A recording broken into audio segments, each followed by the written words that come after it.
This podcast is brought to you by Most Valuable Podcasts, leading the league in podcasting entertainment. Welcome, ladies and gentlemen, boys and girls, children of all ages. This is the Fast Boy Podcast. I'm your host, Sean Anderson. Alongside me, as always, is Dave Oster. Hey, everybody. Today we're going to be talking about Denver. Should they decline the team option for Nikola Jokic and give him the max? We're also going to be talking about Michael Jordan and his comments about superteams. And we're going to wrap it up with the Joel Embiid contract extension. And is it worth it for the 76ers and Joel Embiid? Let's jump in, Dave. Denver has the team option after the 2017 and 2018 season to decline Nikola Jokic. He's 22 right now, going to be 23 next season, and pretty much the idea is give him a max at the start of or during the offseason of the 2018 and 2019 season. Should they go this route and try to get him early on a max, or should they, keep the cheap contract of $1.5 million, which is the team option that's worth for 2018-2019, and then let him go to the free agent market where he's going to be unrestricted. If they decline his option now, he'll be restricted still. Yeah, that's the big kicker right there, the unrestricted versus restricted free agency. That's what I'd be most afraid of, because it's kind of like the whole Hayward situation all over, and you don't want to run into that. So I think it may cost you more up front, but honestly, it's a better deal in the long run, because you lock down your top talent, and by far he is your top talent on that team. He's what you're building around.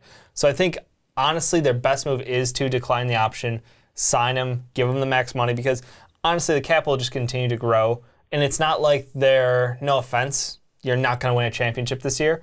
You got the time. Spend the money on him right now. Give it time. Let the roster form around him. Go drop money in free agency the following year. It's not like you're going to need it next year, you know? And the thing, you look at it too, if they're able to give him 5 years, I'm not exactly sure, just because he is restricted, if it's going to be 4 years or 5 years, because I know they did the same thing with Gary Harris. They gave him 4 years, $84 million. Again, I'm not exactly sure. What did Joel get 5?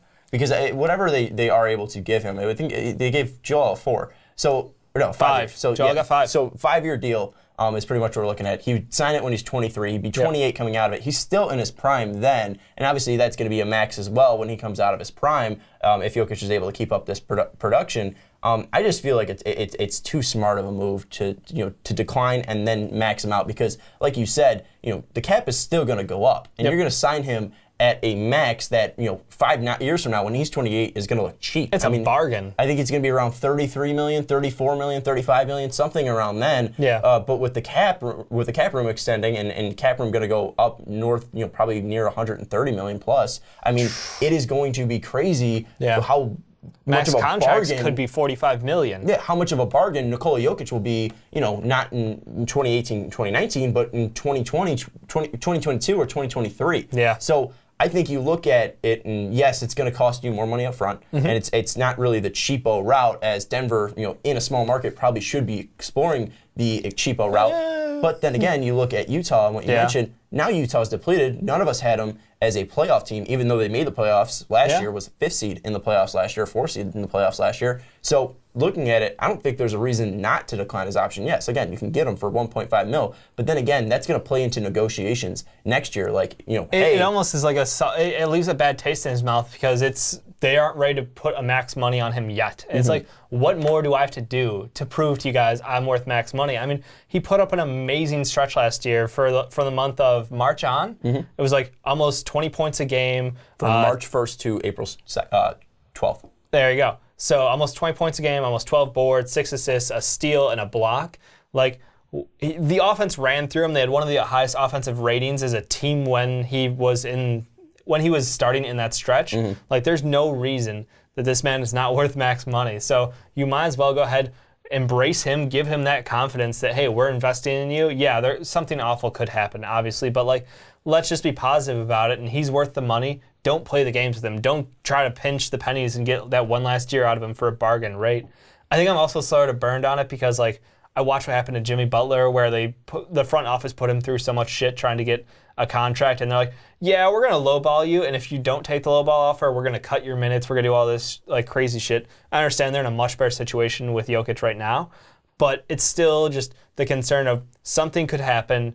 I think they should just be good. I think it's a lot of goodwill towards the team, and it's a sign to the other players that they're willing to go out and pay the money if you are worth it. And that's just across the board. It sends the right message to the organization. And you talk about goodwill in the organization. You look at what happened with the Melo situation where he just didn't feel loved out there in Denver. He wanted to go to a bigger market. If they make Jokic feel loved, if they make him feel like the guy and they're going in the right direction, especially give him the money to back that up, I feel like that's definitely going to play into the factor because, like you said, the numbers back him up as a superstar that deserves a max contract, and also he's healthy, and he's also young. Right now he's 22 years old, putting up 19, 11, and 6, I believe was the stat line that he had from March 1st to the end of April. This is a guy with has a unique skill set. At 6'11", he's got the fluidity of a small forward, of a guy who's like 6'8", who's very athletic. He doesn't look the part, but then again, he can really trim it. I would say he definitely has, like, I don't want to call it baby fat, but it feels like baby fat. He's got Kevin Love baby fat. Yes. I mean, it's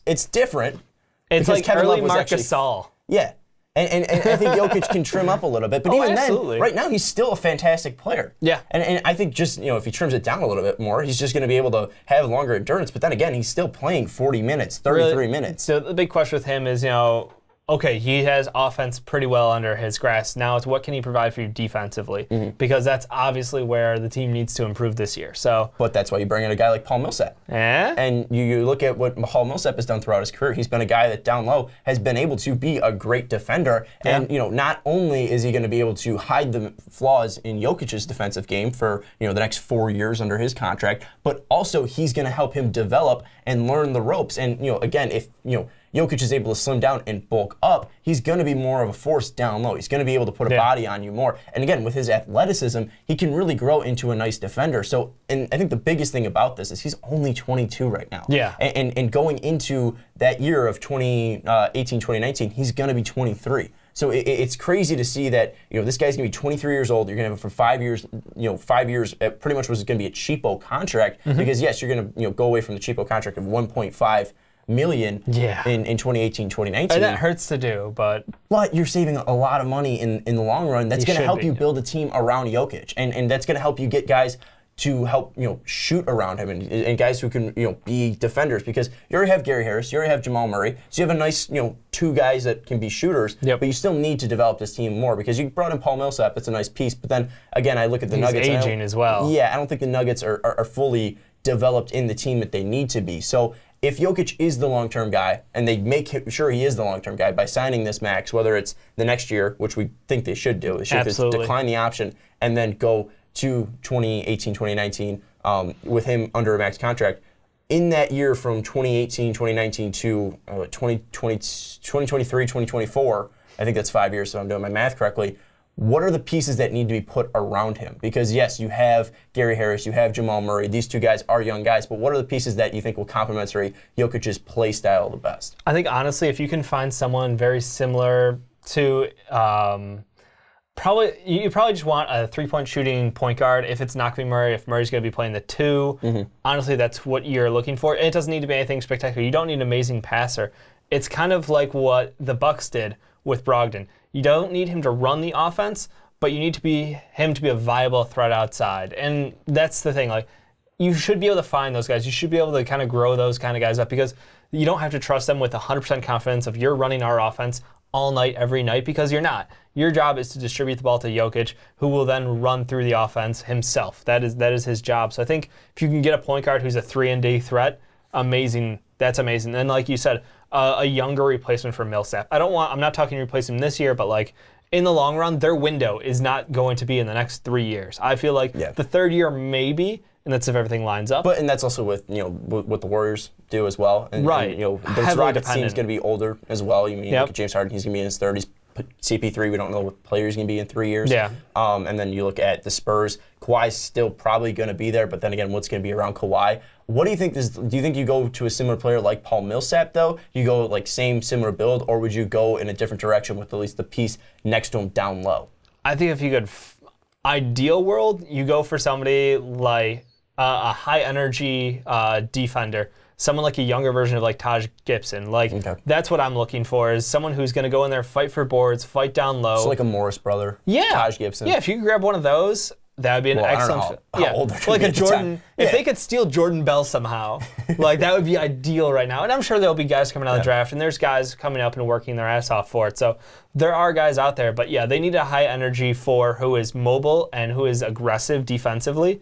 And I think that's the ideal fit for me next to Jokic, because he will continue to work on his shot, and if he learns to make a three. Horrifying. But even you look at him last year, 32% from three. The year before, 33% from three. He's got a decent stroke from the outside. I mean, he's not a deadly three-point shooter. But then again, this is a guy that's going to be. You don't need it if you're going to be surrounding him with shooters. Yeah, if Murray hits a stride like we're expecting him to, that is phenomenal. You have Gary Harris locked down for the foreseeable future. Will to throw Barton, Wilson Chandler. I mean, these guys are scorers. They're no slouches. I think honestly, it's defense that I'm concerned with, because offensively they're up there. Like I said, offensive rating was off the charts. They're the number 1 or number 2 team. But the thing is, it's like you have to hold teams to less than 115 points, which sounds silly, but you failed to do it several times. Well, and I think the one thing, too, is like, while these are all quality players right now, you look at Will Barton, you look at Jamal Murray, you look at Wilson Chandler, they're very quality players, but these are none of these guys that, you can't put this team up against a super team. You need like an A, Houston. B. You need a guy that's going to be that number 2, that's going to compete with Jokic for that number 1. But the one thing that I want to bring up, and it's a conversation we constantly have, can you efficiently build a team around a big nowadays? Because we see it more. You see the 76ers putting that money into Joel Embiid. You see the money going into Karl Anthony Towns. You see the money going to Boogie, Anthony Davis. Is it a missed opportunity to put Jokic, put a max to Jokic, because, again, a 5 isn't the guy, he's not a guard. He isn't a point forward. He's a point center. But do you think this is the right move to at least build the base of a team around a center? I think that's a fair question. I think the answer, we don't know the answer for sure yet. In my mind, it comes down to the player and what they can bring to the team. I think a standard big superstar does not deserve a max contract. I think Andre Drummond does not. I think that Hassan Whiteside does not. I think DeAndre Jordan does not deserve a max contract. They're still going to get it. And that's the thing. Yeah. They're going to get it because that's the way NBA and contracts roll out. Like, it's just timing. A lot of it is timing and what you did. Got one too. Al Horford wouldn't have given. That's the thing. Is like, you need to get someone special. Someone like Joel Embiid, who has potential to be I don't want to say GOAT, but like he has potential to be a top 10 player in the NBA. Like next year. So does Jokic. And that's the thing. What Jokic brings to the table is so unique and so dynamic that it's hard when you don't have an answer to this problem, because how do you stop somebody who's 6'11", who is fluid, who passes the ball out of the low post with the accuracy and style that he does? There's no answer for it yet. And when you have a game plan built around something where other teams can't answer it, you have a mismatch. You take advantage of the mismatch, you will win games. But then again, you look at what the Warriors can do, the Rockets can do. They can just outshoot you from the outside. And 3, again, is bigger than 2. I don't know how many times I have to say that. And that's the thing. Is like, you can say that, yeah. You have Jokic, who's a dynamic player. Yeah. And you can match him at least with the skill there on the outside to the best of your abilities. But if you have Steph versus Jokic, as much as I love Jokic, as much as I love watching him, I'm going to take a team led by Steph, because Steph can go boom, boom, boom, boom, boom, and put your team up 18 after 6 shots. Where, Jokic, yes, he can get you, threes, but if the team is playing decent perimeter defense, they can shut that down, where Steph can create that shot by his own, or he could shoot it from 40 feet out and just drain a 3. I mean, these guys have can that capability. transcend. And obviously, Steph is the exception outlier. to the rule. He's the greatest three-point shooter we've seen in NBA history. Yeah. But still, I mean, there's guys that can transition games more, and I think Steph, or a player like LeBron, these guys are better than an Anthony Davis, DeMarcus Cousins, a Nikola Jokic, because they have that athleticism and that skill to take over a game, where I haven't seen Jokic be able to take over a game scoring. I mean, yes, he's had some games where he's around 40 points, 30 points, but I haven't seen that consistently enough from him, because you still look at his game log, he was only averaging 19 points a game. I mean, that's you got to hit that 20 mark. And Anthony Davis has been able to do that. Boogie's been able to do that. Joel did it last year. He had 20 in his 31 games. But again, it's something that I don't know if bigs can be a number 1 anymore. I think for me, his ideal setup would be kind of similar to, like, could you imagine him on like the Dwight Howard Orlando Magic? I was going to bring it up too. Like that would have been disgusting. Mm-hmm. Like, because look, the thing that LeBron does better than anyone else is create opportunities for higher percent shots for his entire team. And I feel like Jokic has the same talent in him.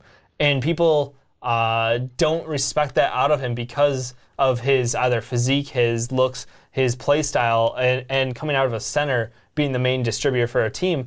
I feel like that is something they can take advantage out of because, yeah, we know this now that he can do this.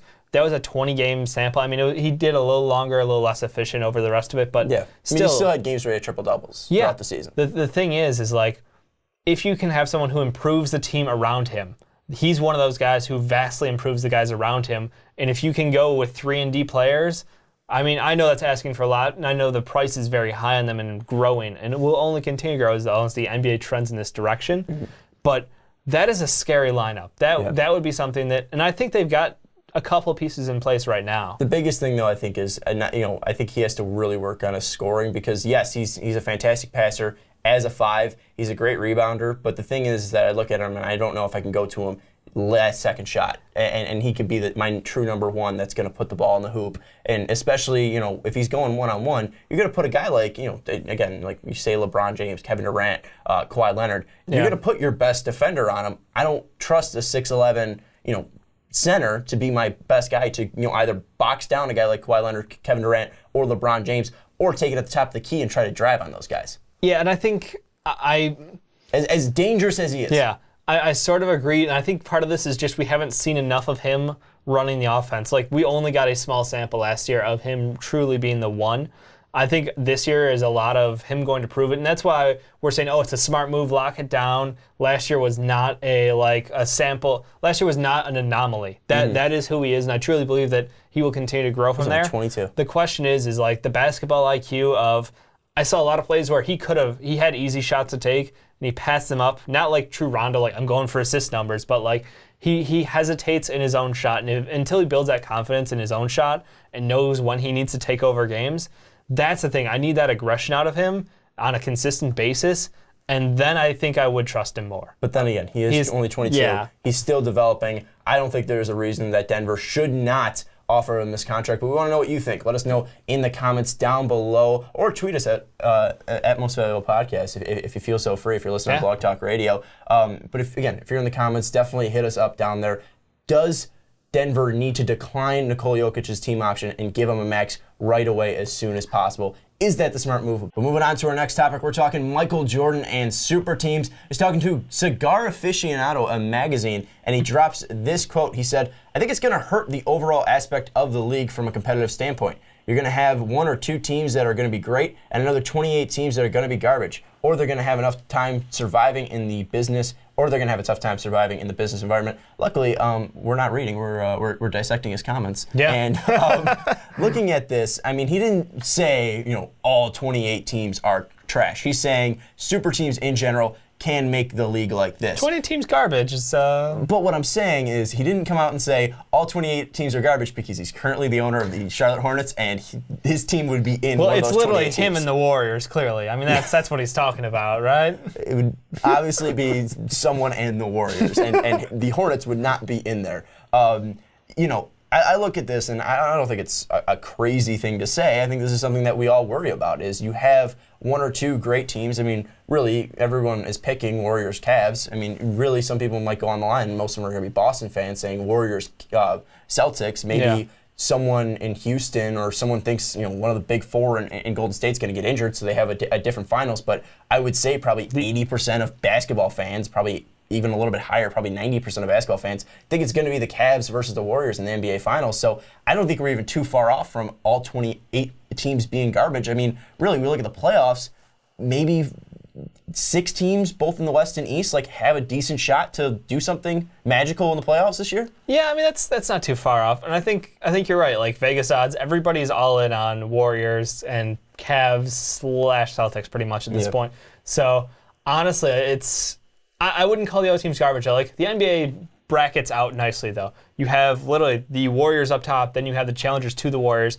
which is Cavs, Celtics, Spurs, Rockets, Thunder. Yeah.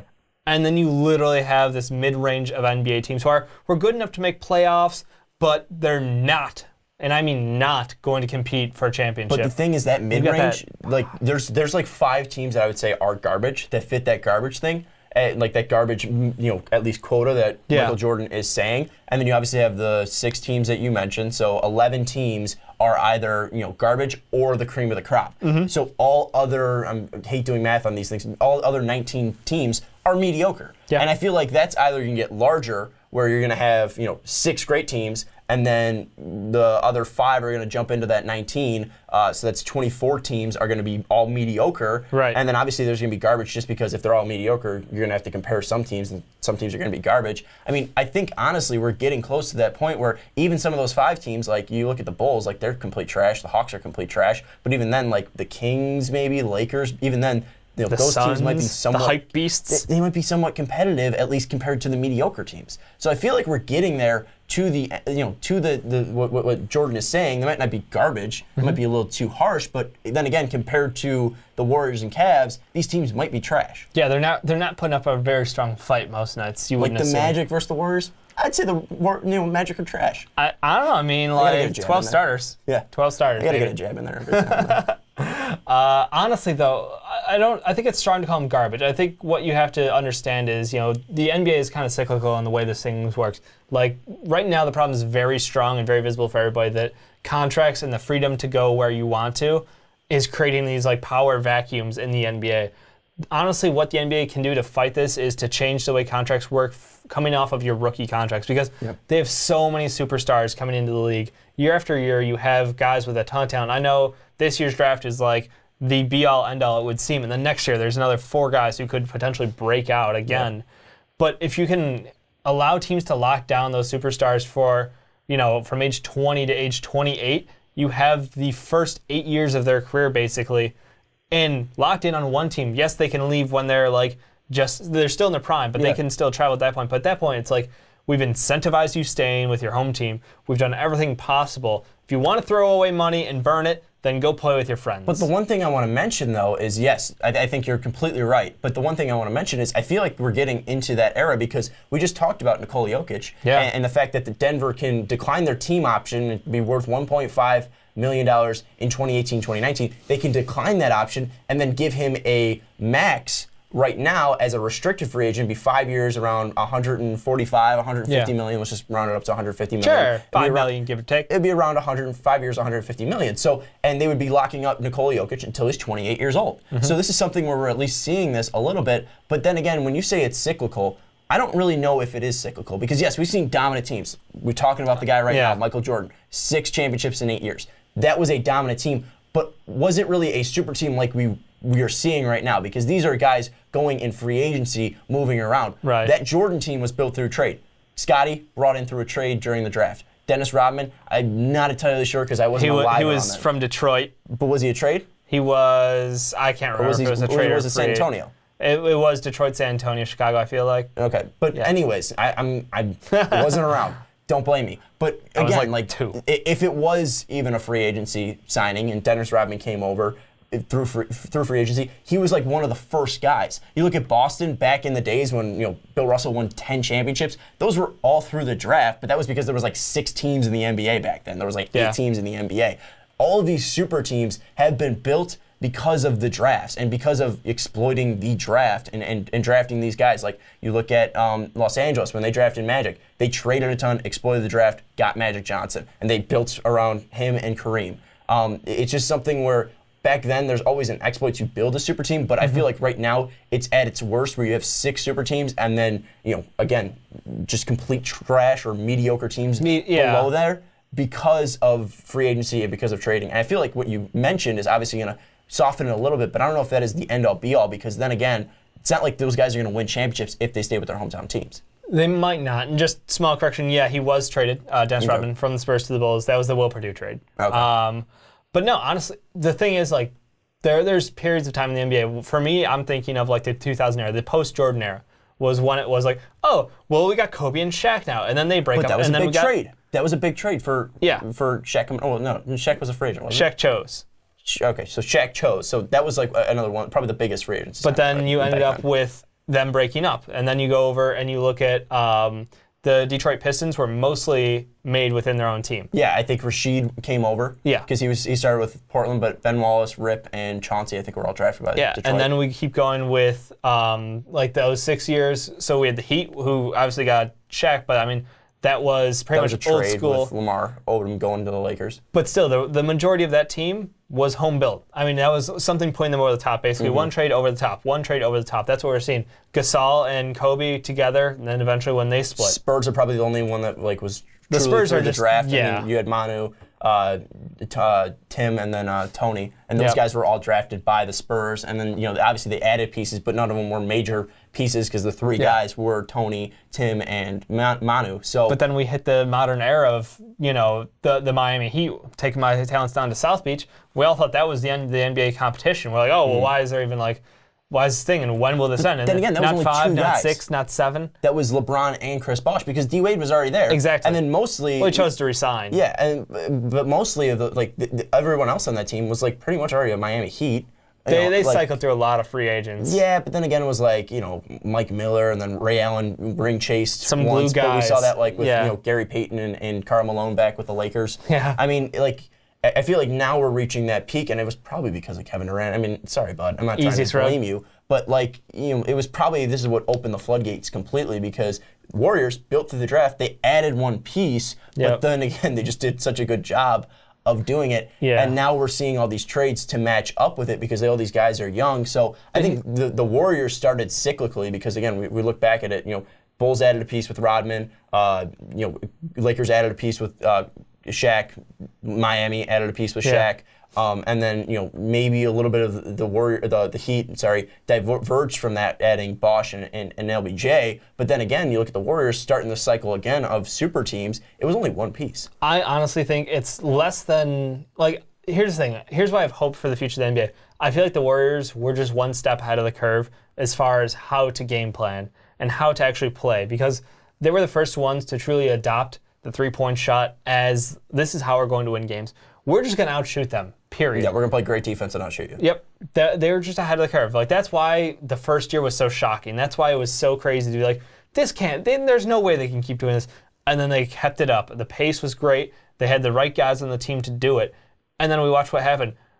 The Cleveland Cavaliers went out, and they actually got more three-point shooters than the Warriors had. And guess what? The Rockets, same thing. They went out, they shot more threes than any other team in NBA history, I'm pretty sure. Yeah, they did. I feel like it's just a rotation, and because the Warriors were the first to get there, they reap the benefits. Yeah, adding someone like Kevin Durant obviously is absurd. Yeah. No disagreement there. But the game continues to change, and I feel like as its evolution goes, other teams will catch up, and then the next person will have the next innovation of, we're going to run our game through a center who is 7 foot tall, pudgy, and has amazing hands. I thought you were going to bring up Joel Embiid. I was going to, but then I was like, I'm going to say that one. I was like, he is not pudgy. No, I'm saying that for our third topic. Yeah, no, I disagreed with you to start with the whole cyclical thing, but now I've kind of seen the whole cycle. Yeah. Because then again, the Warriors, again, they attacked a kind of weak spot, or not a weak spot, but they exploited. Underutilized. They exploited an underutilized part of the game of basketball. And they only added one piece with Kevin Durant. And they were already a super team with the guys that they drafted, and Clay, Draymond, and Steph. And they really only added Sean Livingston and Andre Iguodala. But those weren't crazy big free agent signings or huge trades because Andre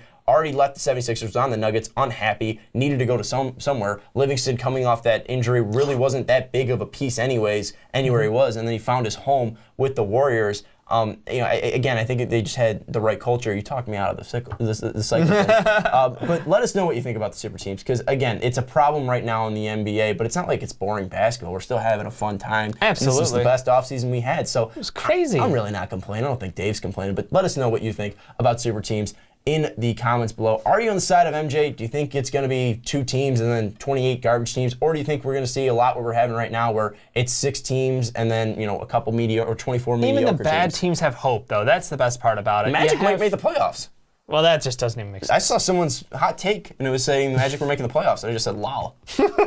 But I deleted it because it just felt mean. But anyways, tell us what you think of MJ's comments down in the comments below. But moving on, we are going to be talking about the Joel Embiid max contract that the 76ers dished out. And Dave, it was a big one for boy. 5 years, $146 million. But let's run through a lot of clauses because, again, 31 games he's played in his career, was drafted back in 2014, finally got to play this year, but then again, only played 31 games. Extension assumes $101 million cap for the 2018-2019 season. If he misses 25 plus games or plays fewer than 1,650 minutes due to injuries either to his back or his foot, Philly has the rights to waive and reduce his guaranteed amount of money.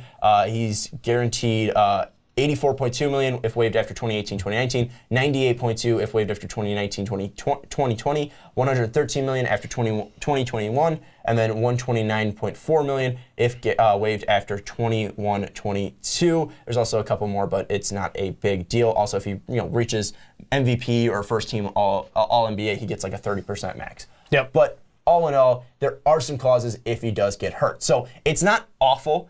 Obviously 31 games and a max contract for that guy. Yeah, being told max contract right with that number is a tad scary. Like, there's opt-outs. Yeah. There's ways out. If he misses 25 games or he doesn't play 1,650 minutes, he's pretty much screwed out of his money. If Philly feels like they should waive him.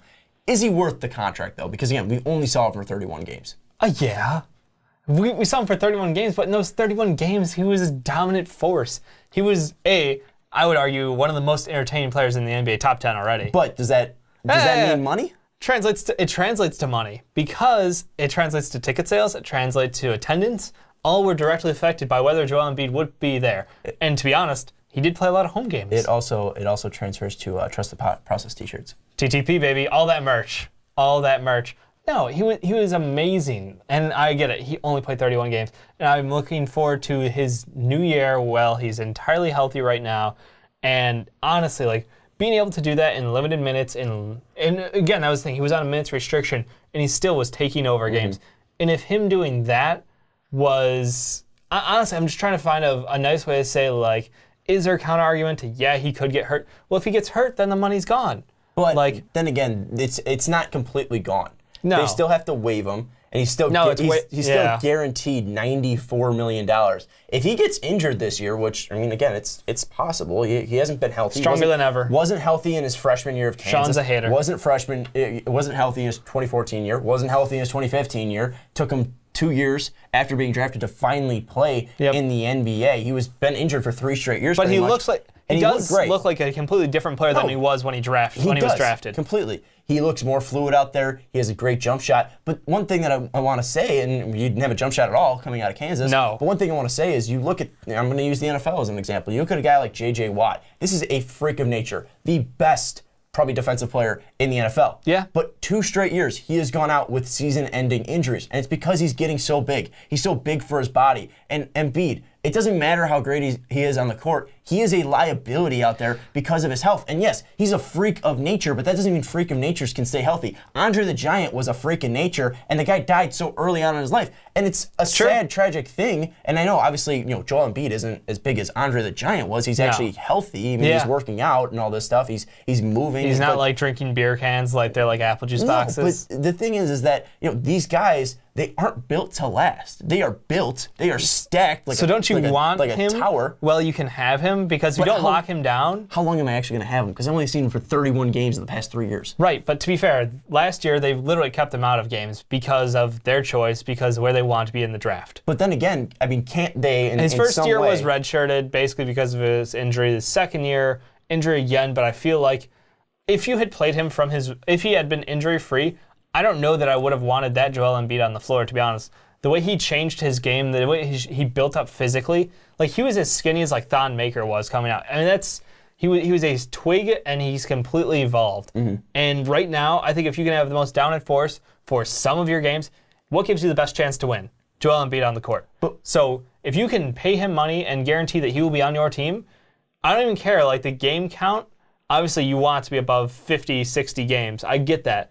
But there's no guarantees in the sport. One thing, if he played, if you doubled his games and he played the same amount of minutes, he would play 62 games and probably play around, 14, probably around 15,000 minutes, which is under that bar. So he's got to play more than what doubling his expectation, what his output was last year. Yeah. And yes, he probably could have played near the end of the year last year. We all know that. He wasn't, totally banged up. It wasn't like he had a season-ending injury. They just wanted to be cautious with him. But if they're overcautious, they might keep him under that 1650 minutes per played. And, hey, what if he doesn't, keep up to where he is, or maybe caps out at a 2011, whatever he was, 2011 and 4 player, I think he was.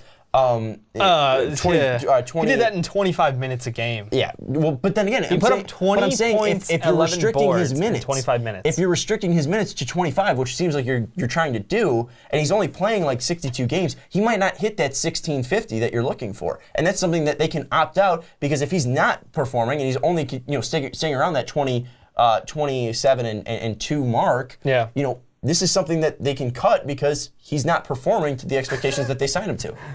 The organization of the 76ers would be rioted on. Like, they would just... The city of Philly loves this kid. He's already... I'm not doubting that, but I'm saying if he's not playing the minutes that, is stated in his contract of 1650, and he's not playing to the expectation or exceeding the expectation, because the expectation... Or plays. So if he misses 25 games or plays less than. So he can play 62 games, or 62 games, and he's fine, even if he's on a minutes restriction. Wouldn't it be 63? 82 games, math on the stream is hard. 82 minus 25. Well, I'll look it up. But what I'm saying is it's close. It's either or. So he can be on a minutes restriction as long as he plays the games. That's the thing. It's 57, that or contract. 57 games. Yeah, so if he gives you 57 games at 25 minutes a game, you're fine. I think you take that happily. Well, I'm just saying though, but you look yes, at... the contract has outs. No, they would be idiotic to take those outs. He is the shining star of this team. The idea is that he's going to exceed expectations. The problem is the expectations are off the screen. The idea is now. that was his rookie year. So now he's got to put up 22, 10, and then 3 or something. He's got to grow. And what I'm saying is if he doesn't grow and he plays less than 1650, they can cut that contract. If he plays less than 1650 or 57 games, it's an or. So he has that way in. Yeah, no, but that's his or. So if he doesn't play, if he plays less than 1650, they can cut the contract. But he can play 58 games and he's fine. That's the thing. The or is confusing. I thought it was and. No, and it's would or. Include that. It's or. It's Anyways, or. It's killing me. It's not the discussion. Is if he doesn't grow, I don't think he's worth this contract. He's not Ja. He's gonna grow. We don't know that though. I do know that because you watched. We're assuming.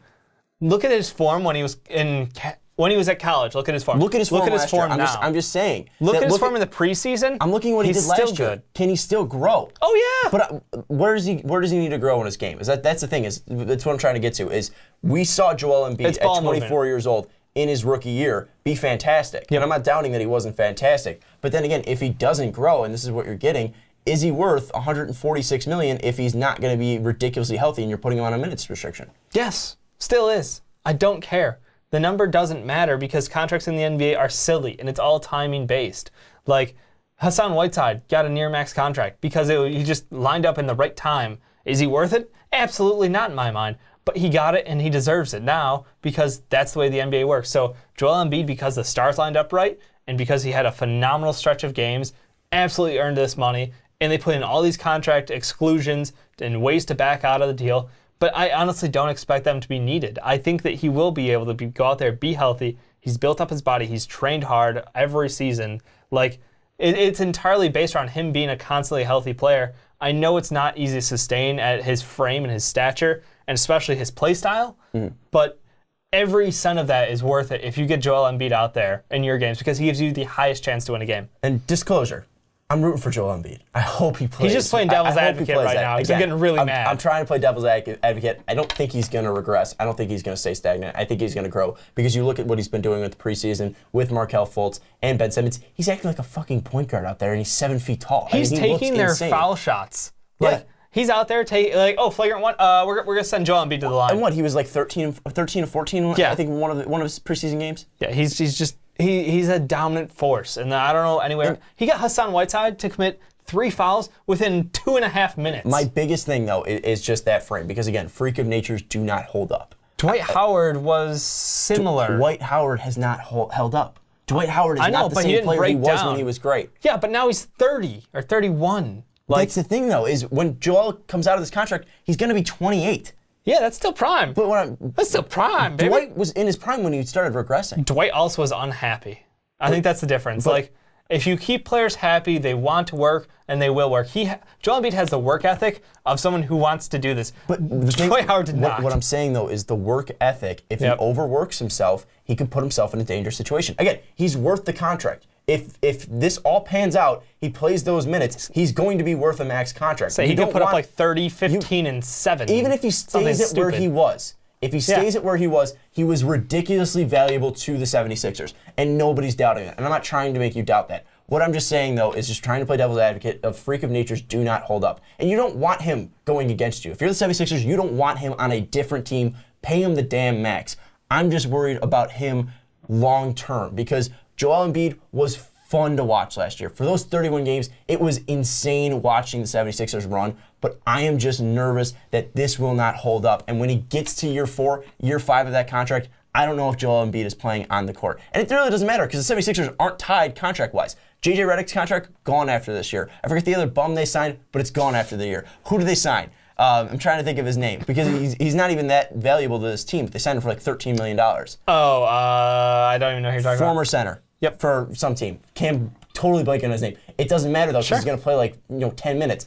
All of those contracts, 18, 13 million. They have flexibility in rookie contracts out of the And then they're going to have rookie contracts. Ben Simmons, Markelle Fultz, Dario is on a pseudo contract. TLC. Yep. I mean, and Rocco is fairly cheap too. Rocco's getting his money though. Yeah, this offseason. But then again, I don't know if he's really going to get a max. We're looking at Rocco, probably not going to get a max. Probably not a max. Going to get close, but not going to get a max. So then again, you have the money to blow on Joel Embiid. And what else are you going to do with that money? Come on. I mean, other than sign 2 max players. And probably take Rihanna out on a date. Well, definitely that. Oh, I thought you said the 76ers. I thought you meant what is Joel Embiid going to do with this money? Final thing, how have you looked and seen Joel Embiid in the preseason? I mean, have you seen any improvements in this game, or is it same cookie cutter thing, even though that cookie cutter is fantastic? Honestly, it's been a lot of the same. I think a lot of it is how does he fit in next to Ben Simmons and on the court, because their offense was very different last year because in the games that he was in. Amir Johnson. Sorry, Amir buddy. Johnson. Big fan of the show. He got signed by $13 million. Totally forgot about him. He's not playing, though. It doesn't matter. He probably won't see the court. Yeah, honestly, it's going to be a very different way they're going to stretch out the floor because Ben Simmons is now running point basically for them. They're going to have, obviously, because you have your 7-footer stand behind the three-point line, because if teams don't respect it, he will make those shots. Like, who the fuck does that? Who does this shit? The one thing that was crazy was seeing Ben Simmons in the post and Joel Embiid behind the three-point line and just toss like a nice little dime. It was like a Steve Nash pass. Yeah. I mean, it was perfectly placed inside. It's going to be fun to watch. Again, I think they got to learn the roster. They got to learn how to play through Ben Simmons. And, also, what the fuck is Markelle Fultz doing with the shot? It looks bad. He's got that weird hitch. Apparently, he's got a bad shoulder. He's releasing it out like up here. I don't know what Markelle Fultz is doing. He broke a shot. Hopefully, he fixes it. But still looking at it, I think people should reel back their expectations a little bit. Still think 76ers have the talent to be a playoff team. Definitely not saying they don't, but which is again, just silly. I trust the process. I don't know how far they're going to go in the playoffs, but I still feel like they're a playoff team. TTP, baby. Anyways, that's going to do it for the Fast Break podcast. Check out tomorrow, if you're watching on YouTube, we got the Fast Break overtime coming at you. We're going to talk Joel Embiid versus Karl Anthony Towns. We're going to debate who would you rather have on your franchise and as your key piece for the next 5 years, pretty much. Since Joel Embiid signed a max contract for 5 years. But anyways, don't forget to check out patreon.com/mostvaluable podcast. Next week, we're having Jake on the podcast on the Fast Break for a topic. It should be a fun time. So if you want to be a part of that, go check out the $10 option at patreon.com/mostvaluable podcast. But for Dave Oster, I'm Sean Anderson. We'll see you next time.